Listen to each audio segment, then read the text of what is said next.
So hello everyone, hope आप सब बढ़िया होंगे।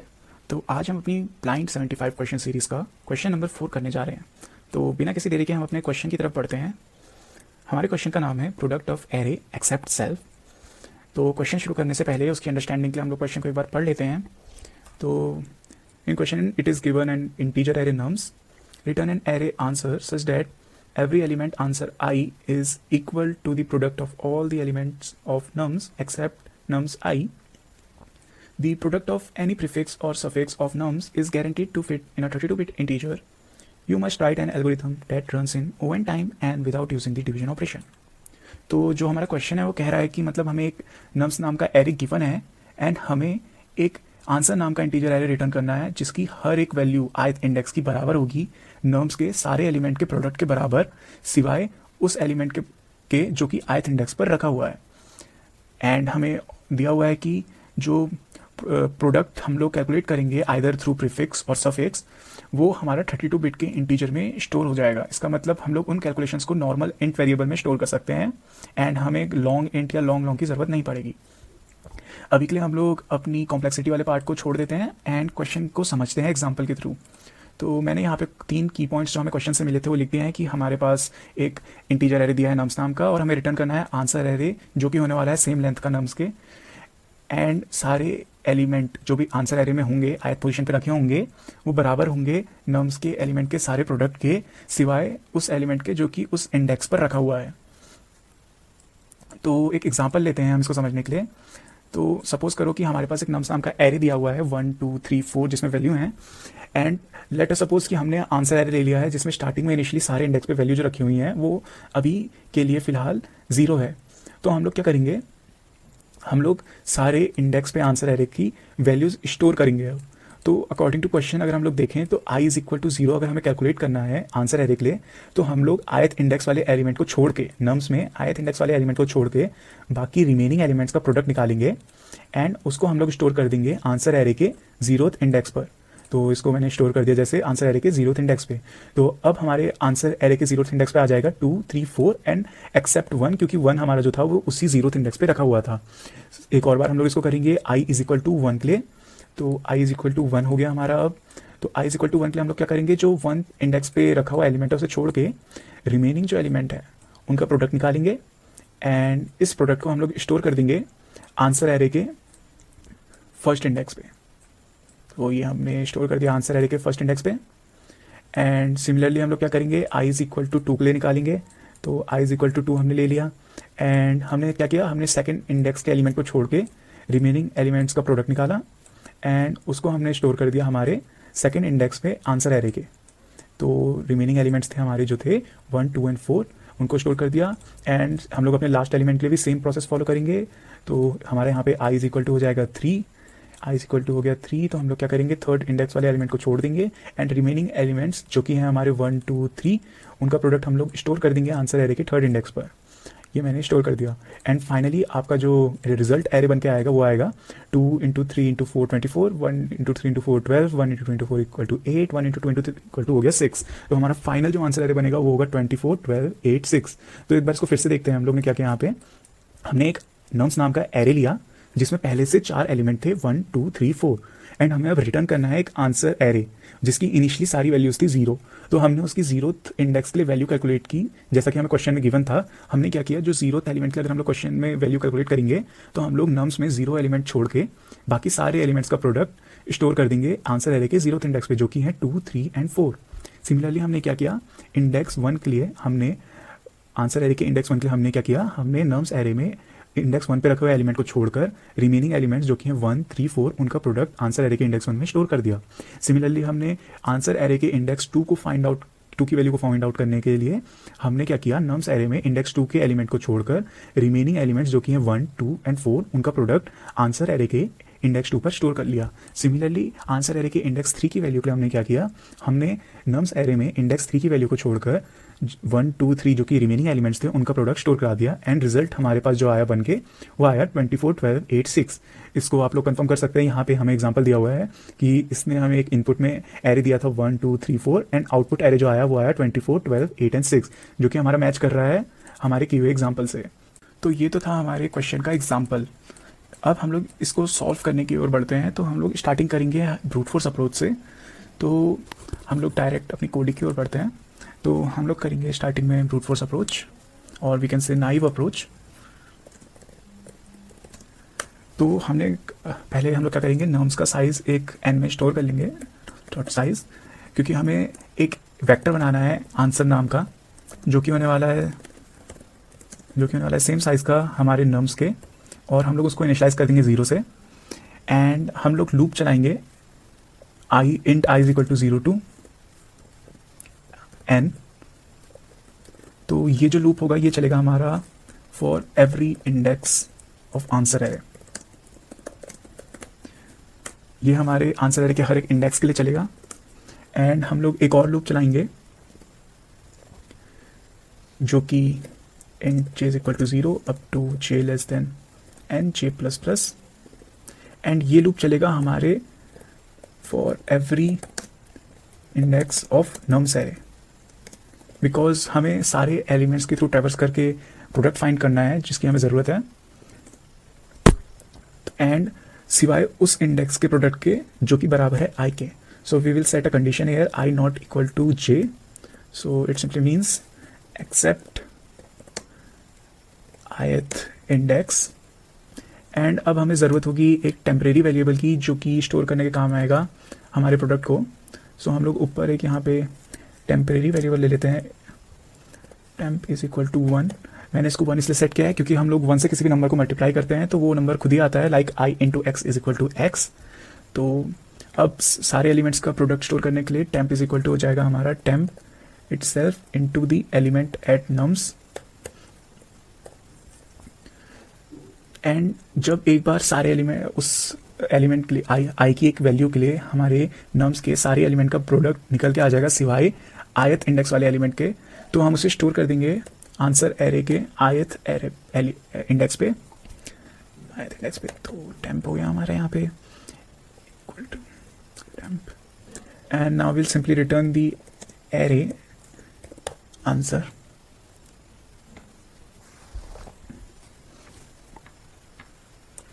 तो ये तो था हमारा नाइव अप्रोच। हमने क्या किया, सिंपली हमने एक फॉर लूप चलाया i is equal to 0 to n तक के लिए, यानी हमने आंसर एरे के हर इंडेक्स के लिए एक लूप चलाया, और हर इंडेक्स की वैल्यू फाइंड करने के लिए हमने एक लूप चलाया जो कि नम्स एरे के हर इंडेक्स पे जाएगा सिवाय ith इंडेक्स के। एंड हमारा प्रोडक्ट एक टेम्प वेरिएबल में स्टोर होते रहेगा, एंड वो हम लोग फिर लास्ट में उसको आंसर के ith इंडेक्स पे डालते रहेंगे, एंड लास्ट में हम लोग अपना आंसर एरे रिटर्न कर देंगे। तो आप जैसे कि देख सकते हैं कि इससे हमारा आंसर जो है बिल्कुल सही आ रहा है। बट अब हम लोग क्वेश्चन में बात करते हैं कि क्वेश्चन में हमें कॉम्प्लेक्सिटी कौन सी चाहिए। तो हमें क्वेश्चन में दिया गया था you must write an algorithm that runs in O time and without using division operation. तो हमारी जो एल्गोरिथम इसने मांगी है वो चलनी चाहिए O टाइम में, बट हेयर हमारा जो नाइव अप्रोच है वो ले रहा है 2 लूप, इसका मतलब जो कि चल रहा है 0 to n and 0 to n। इसका मतलब हमारी जो टाइम कॉम्प्लेक्सिटी हमारी है वो अभी O(n)² है। तो अगर हम लोग इसको सबमिट करेंगे तो हमारा ऑफकोर्स सी बात है TLE आ जाएगा, क्योंकि हमें डिमांड थी O(n) की एंड हमने किया O(n)² में है। सो अब हम लोग बात करते हैं कि अब हम इसको ऑप्टिमाइज कैसे करेंगे। सो ये तो थी हमारी ब्रूट फोर्स अप्रोच, एंड अब हम बढ़ते हैं इस क्वेश्चन को ऑप्टिमाइज करने की ओर। तो हम अपने सॉल्यूशन को ऑप्टिमाइज अब करेंगे कैसे, तो उसके लिए हम लोग एक बार फिर अपने एग्जाम्पल में जाते हैं। एंड हम लोगों को अब जो हमारी पुरानी कॉम्प्लेक्सिटी थी जो कि थी O(n)², इसको कन्वर्ट करना है O(n) में। तो उससे पहले हम लोगों को 2 टर्म्स के बारे में पढ़ना पड़ेगा जो कि है हमारा प्रीफिक्स एंड सफिक्स। तो प्रीफिक्स मतलब लेफ्ट साइड या फिर पिछला, एंड सफिक्स मतलब बात का यानी राइट साइड। तो ये टर्म का हमारा यूज़ क्या है मैं अब आपको बताता हूँ। हमें मतलब है एक्चुअल में प्रीफिक्स प्रोडक्ट से और सफिक्स प्रोडक्ट से। तो ये हमारे क्वेश्चन में एक्चुअली यूटिलाइज कैसे हो रहा है। तो पहले सफिक्स से शुरू करते हैं हम लोग, सफिक्स। तो फिर जैसा कि आप लोग देख सकते हैं जब मैंने i इज इक्वल टू 0 के लिए आंसर की वैल्यू कैलकुलेट करनी थी तो मैंने क्या किया था, नम्स में 0 को छोड़कर 0 इंडेक्स वाले एलिमेंट को छोड़कर बाकी एलिमेंट्स का प्रोडक्ट निकाला था। तो एक तरीके से मैंने क्या किया था, मैंने 0 इंडेक्स के बाद वाले एलिमेंट का प्रोडक्ट कैलकुलेट किया था। तो इसका मतलब मैंने एक तरीके से 0 इंडेक्स का सफिक्स प्रोडक्ट आंसर एरे के 0 इंडेक्स पर डाला। एक बार फिर समझेंगे हम इसको। तो सिंपली सफिक्स का प्रोडक्ट का मतलब ये होता है कि बाद का प्रोडक्ट, यानी 0 इंडेक्स के बाद के सारे एलिमेंट का प्रोडक्ट कहलाएगा सफिक्स प्रोडक्ट ऑफ 0 इंडेक्स, जो कि है 2 × 3 × 4। ऐसे ही हमारा प्रीफिक्स प्रोडक्ट भी है। फॉर एग्जाम्पल जब मैंने लास्ट वाला एलिमेंट कैलकुलेट करना था, यानी third index i is equal to 3, मैंने क्या किया था, मैंने थर्ड इंडेक्स वाले एलिमेंट को छोड़कर उसके राइट साइड के सारे एलिमेंट को कैलकुलेट किया था, लेफ्ट साइड को आई मीन, तो उसके पिछले एलिमेंट्स को सारे कैलकुलेट किया था। तो ये हमारा कहलाता है प्रीफिक्स प्रोडक्ट। इसका मतलब prefix product of index 3 is equal to these terms, the product of these terms, that is 1 into 2 into 3। And ये तो था हमारा फर्स्ट एंड लास्ट एलिमेंट के लिए। ओवरऑल एलिमेंट में हमारा किस तरीके से शो होगा मैं ऐसे आपको दिखाता हूँ। जैसे इंडेक्स i इक्वल टू 1 था हमारा यहाँ पे, तो 1 इंडेक्स के लिए हमने क्या किया था, 1 इंडेक्स में हमने उसके राइट साइड के एलिमेंट एंड लेफ्ट साइड के एलिमेंट को कैलकुलेट करके उनका प्रोडक्ट निकाल के स्टोर किया था। तो ये क्या हो गया आपका, ये हो गया आपका प्रीफिक्स, ये हो गया आपका सफिक्स। ये प्रीफिक्स प्रोडक्ट था, ये सफिक्स प्रोडक्ट था, एंड आपने स्टोर क्या किया, आपने इन दो का प्रोडक्ट स्टोर किया है। तो एक्चुअल में हमारे क्वेश्चन में हम लोग कर क्या रहे हैं कि हम लोग कर रहे हैं, कोई भी इंडेक्स है i, हम लोग सिंपली कोई भी इंडेक्स है i सपोज टू, हम उसका प्रीफिक्स कैलकुलेट कर रहे हैं, हम उसका सफिक्स कैलकुलेट कर रहे हैं, एंड हम उसके प्रीफिक्स एंड सफिक्स प्रोडक्ट को मल्टीप्लाई करके उस इंडेक्स पे स्टोर कर दे रहे हैं। तो फिर ये हमारी कॉम्प्लेक्सिटी एक्चुअल में कम कैसे करेगा। अब प्रीफिक्स प्रोडक्ट जैसे कि आपका था 1 into 2, यानी उस इंडेक्स से पहले की एलिमेंट का मल्टीप्लिकेशन, तो हम लोग सिंपली कह सकते हैं कि हमारा एक लूप चलेगा फॉर वाला, जो कि चलेगा i के 0 इंडेक्स से nth इंडेक्स तक, एंड वो कैलकुलेट करेगा प्रीफिक्स सारे इंडेक्स पे और उसको एक आंसर एरे में स्टोर कर देगा सिंपली। एंड सिंपली हम लोग फिर क्या करेंगे, फिर एक और हम फॉर लूप चलाएंगे जो कि सिमिलरली चलेगा उल्टे से, i is equal to n से अप टू 0 तक, एंड उसका हम लोग प्रोडक्ट कर देंगे आंसर के एलिमेंट के साथ, एंड हमें हमारा गिवन आंसर मिल जाएगा। तो सिंपली मेरा पहला लूप जो चलेगा वो चलेगा प्रीफिक्स कैलकुलेशन के लिए, एंड दूसरा लूप चलेगा मेरा सफिक्स कैलकुलेशन के लिए, एंड प्रीफिक्स में मैं सफिक्स को मल्टीप्लाई करवा के आंसर एरे में स्टोर करवा दूंगा, जिससे हमारा फाइनल आंसर मिल जाएगा। तो पहला लूप जो आपका होगा वो होगा ON टाइम चलेगा, एंड दूसरा भी सिमिलरली ON टाइम चलेगा। तो आपकी जो टाइम कॉम्प्लेक्सिटी आएगी वो ON आएगी। तो इसको हम लोग पहले एक बार कोड करके देखते हैं, तब हमें ज़्यादा अच्छे समझ आएगा। तो ये है हमारी ऑप्टिमाइज अप्रोच।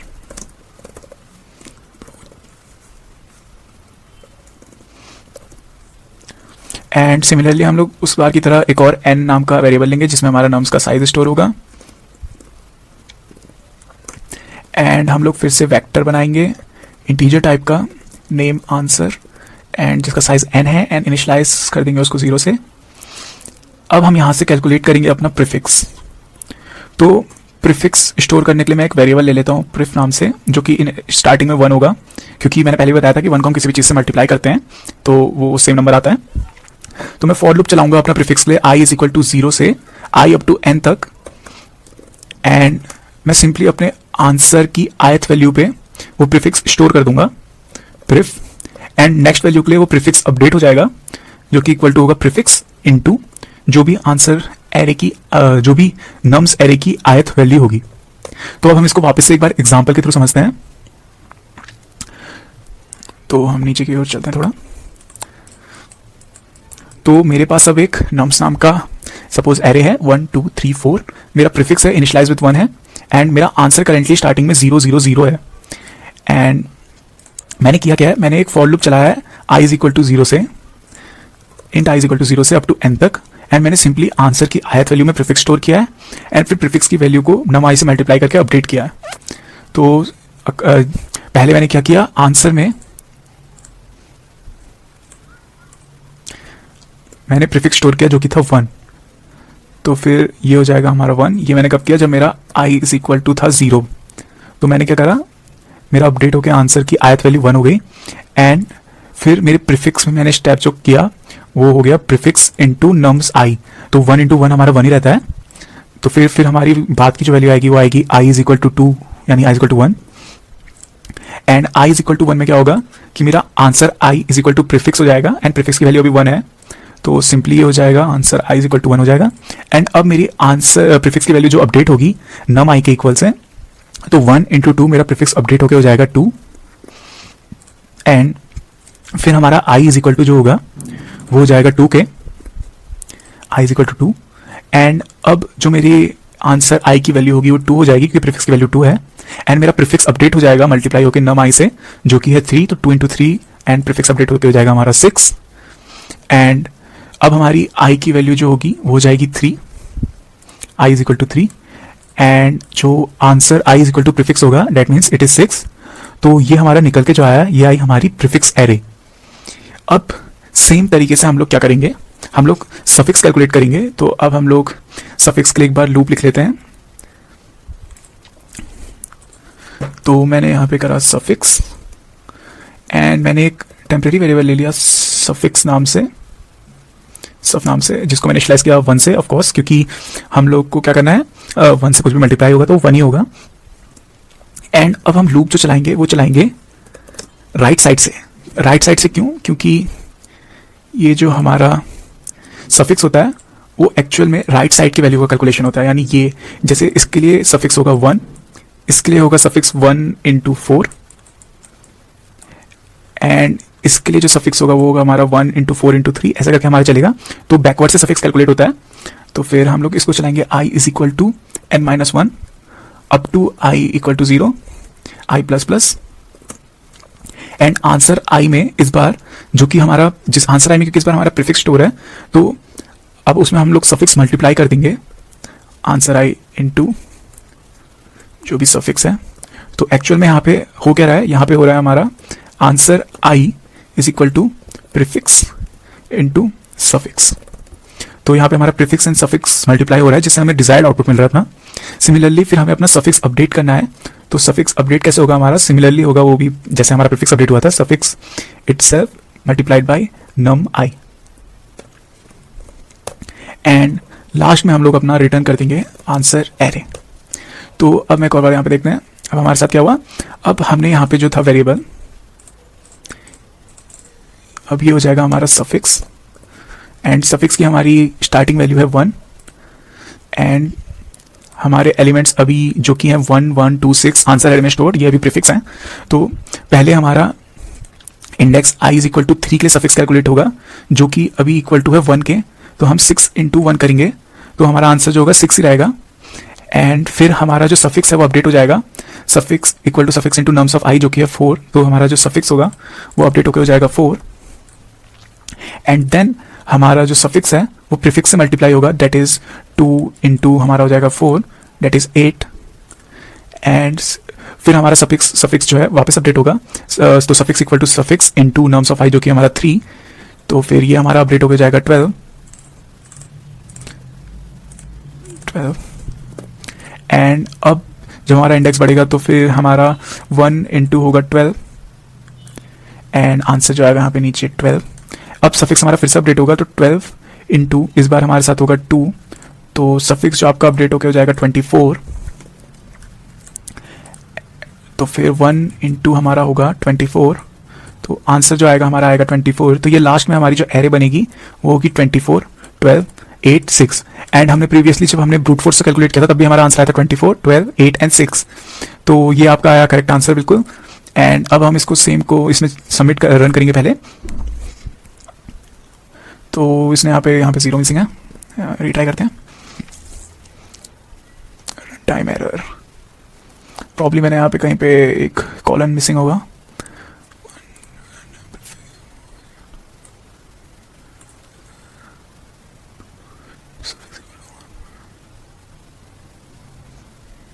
हाँ यहाँ पे हमें i माइनस माइनस करना था एक्चुअल में। सो नाउ हमारा चलेगा एंड ये आ गया हमारा correct answer. As you can see run time इस बार 0 माइक्रोसेकंड है, पिछली बार यहाँ पे 2 माइक्रोसेकंड लिए थे। एंड हम सबमिट करेंगे अपना आंसर एंड वापस से एक बार सबमिट करते हैं। तो 21 माइक्रोसेकंड में हमारा आंसर चला है एंड सिंपली ये जो हमारा अप्रोच था इसने जो कॉम्प्लेक्सिटी यूज की है वो है हमारी बिग O ऑफ n जो कि हमारा डिजायर्ड कंडीशन था। तो ये आपका approach. So thank you all, मिलते हैं नेक्स्ट वीडियो में।